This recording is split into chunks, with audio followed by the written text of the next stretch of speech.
Steven Tyler got custody of his 14-year-old girlfriend so she could go on tour with Aerosmith and be together. Her parents consented.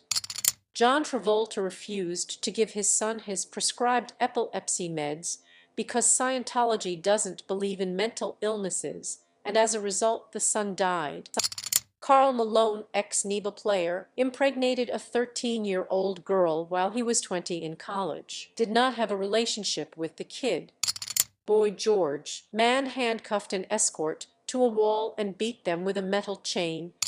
Marcos Alonso from Chelsea killed a 19-year-old while drunk driving and got off with a €61,000 fine. His salary per week is €110,000.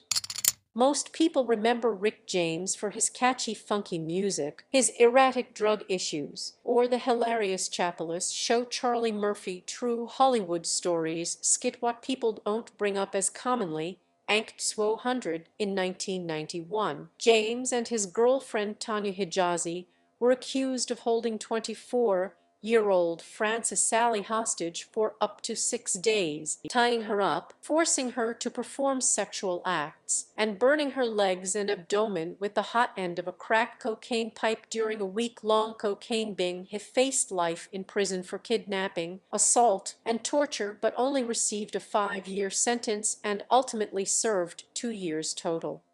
I feel like that was a pretty heinous series of acts that have been often overlooked over the past 30 years.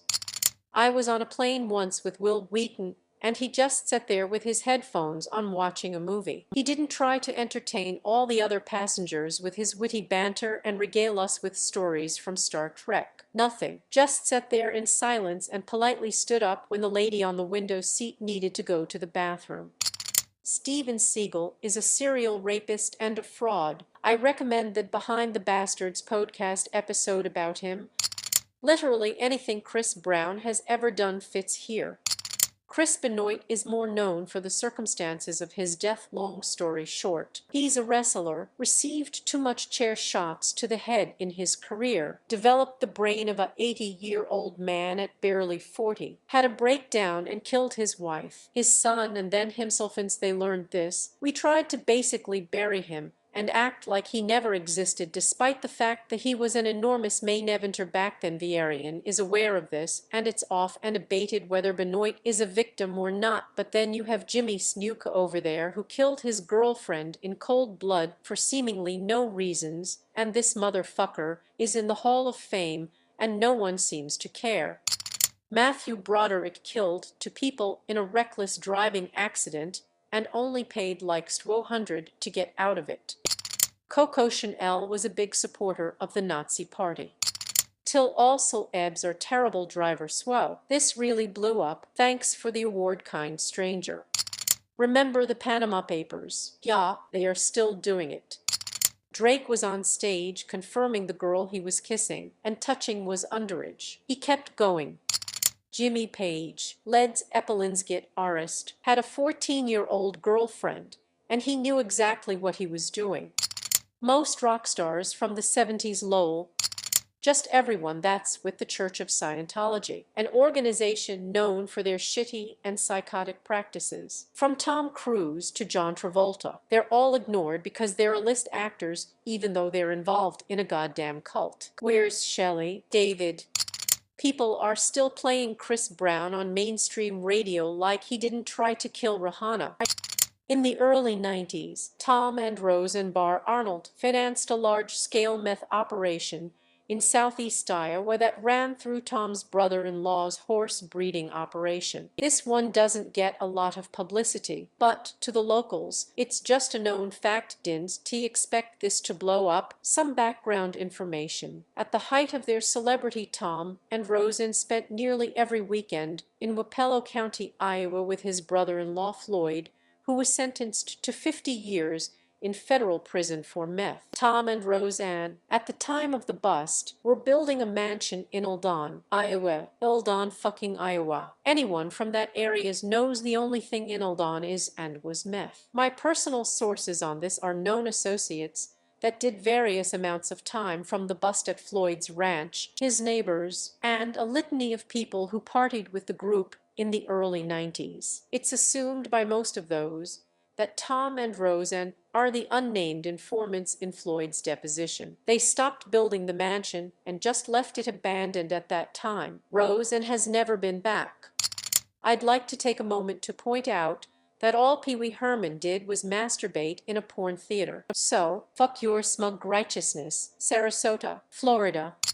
Salman Khan, the Indian actor, not the Khan Academy gentleman, killed one person and injured for other homeless people sleeping on the streets after his car crashed into them. He has also been accused for poaching black Bixching car, etc. In addition to this, he has also harassed a well-known actress after they broke up. Every time a lower court convicts him, he appeals to a higher court granting him a bail. Fuck him. Fuck that boss star Dustro 100. To avoid misunderstanding with a gentleman of the same name. P.T. Barnum is usually the first mentioned on this kind of thread, but I don't see him yet. The Greatest Showman was an awesome movie, but it portrayed Barnum in a very positive light. His very first exhibit was a black woman who he bought from an acquaintance of his. Slavery was banned at that time, but he used a loophole to evade that. He ended up holding a live autopsy of the black woman once she died and cut up her body in front of a crowd. He confessed to owning quite a few slaves in his life and whipping them. They worked very long shifts without sufficient breaks. His treatment of animals wasn't very nice either. He had this training method for elephants where he'd shove hot pokers up their trunks. His handlers carried sharp hooks, which they used to hurt the elephants. He kept two beluga whales in the basement of his museum for a couple days, though this was kept short by them dying. Oh, and the guy with dwarfism in the movie, he was 4 years old when Barnum hired him. Barnum had him drinking wine and smoking for the audience, and he dehumanized his performers a lot. He claimed that people with deformities were part animal or not human at all. Signs would say, "What is that thing?" Etche was definitely not Hugh Jackman. Emma Roberts beat the shit out of Evan Peters. Caitlyn Jenner killed someone while driving unsafely. How has nobody said Sean Penn? He hit Madonna over the head with a baseball bat when they were together, broke into their home when they were on the outs, tied her to a chair with cable, cut off her hair and beat her. Also left her there for like 9 hours apparently and came back to continue. Then he forced her to perform sex acts on him. She managed to get away at some point and get to the cops, but she didn't end up pressing charges.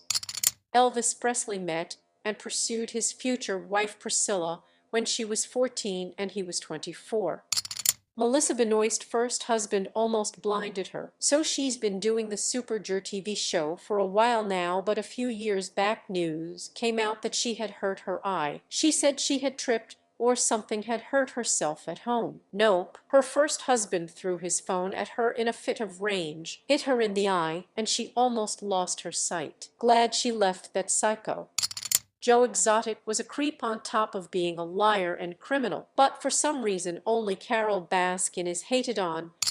Famed musician John Phillips of the 60s folk rock group Mamas and Papas supposedly had a 10-year incestuous relationship with his actress daughter, Mackenzie Phillips.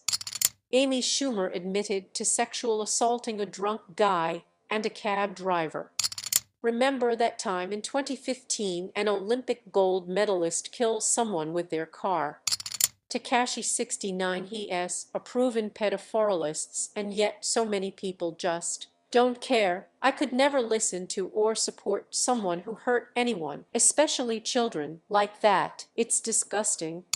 Mark Wahlberg was one of the few people in history to violate a civil rights injunction. A civil rights injunction is basically a court order telling someone to stop committing hate crimes. Wahlberg was originally busted as a 15-year-old for attacking fourth graders for being black. 12 years later, he robbed and beat a Vietnamese man for being Asian, then beat another man for also being Asian. One of his victims was permanently injured when he became Marky Mark.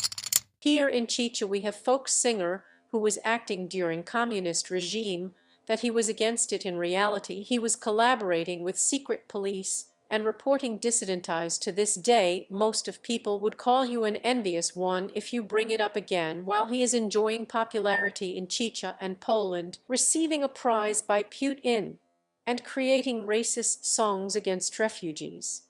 I hate you, Jaromir Nohavica. Jackie Chan disowned his daughter for being lesbian and is a pro-Beijing supporter despite being born in Hong Kong.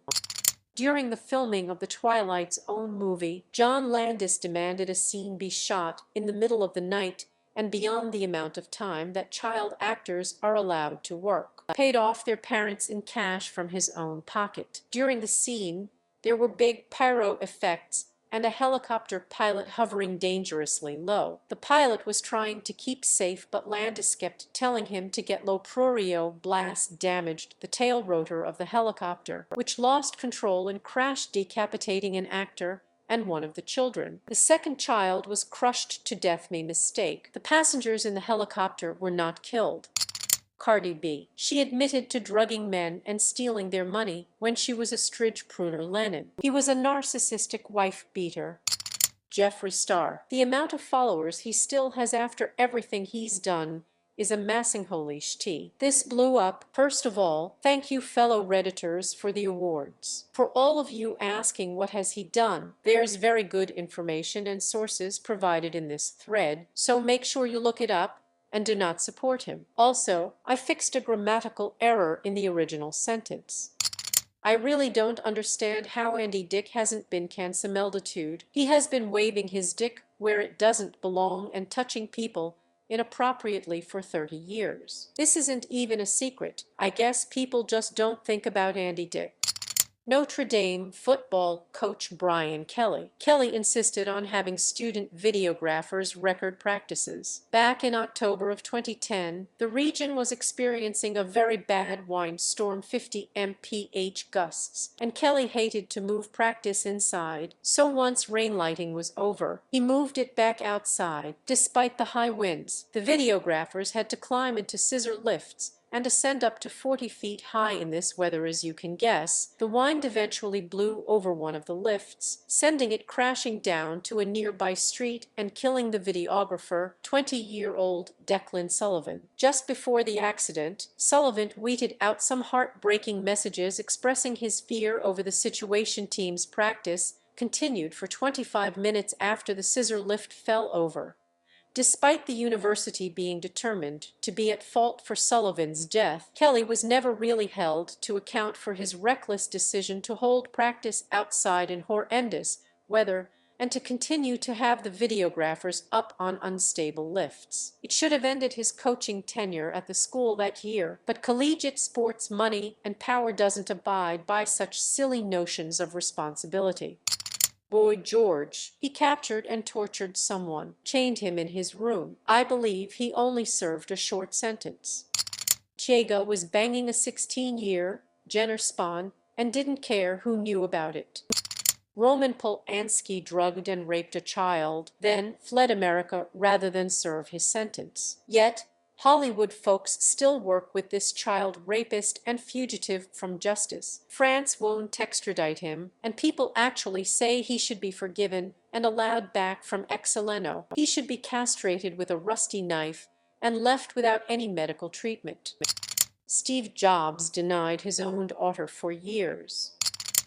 Vehicular manslaughter, a lot of it, omission, for grooming kids and abusing multiple people of all ages. He's recently been verified by Twitch. I am so disgusted and furious. No one should ever forget what he did. If anyone wants to do something about getting this guy off Twitch, mass report him. It's the best way I know of to get rid of this guy without stepping on investigators' toes on this one. How the fuck do I keep seeing positive Reddit posts of Tom Cruise? Dude is essentially the messiah of a global, multi-billion-dollar cult and has literal fucking slaves. Collateral was all right though, I guess. Anyone replying to my comment that hasn't seen Going Clear yet should absolutely give it a watch. It's an amazing piece of journalism that does as good a job as could be done of encompassing most of the rancid shit Scientology's done in a 2-hour film. It's not nearly enough time to even touch on it all, but they dedicate at least a few minutes to Cruz Personalis died too.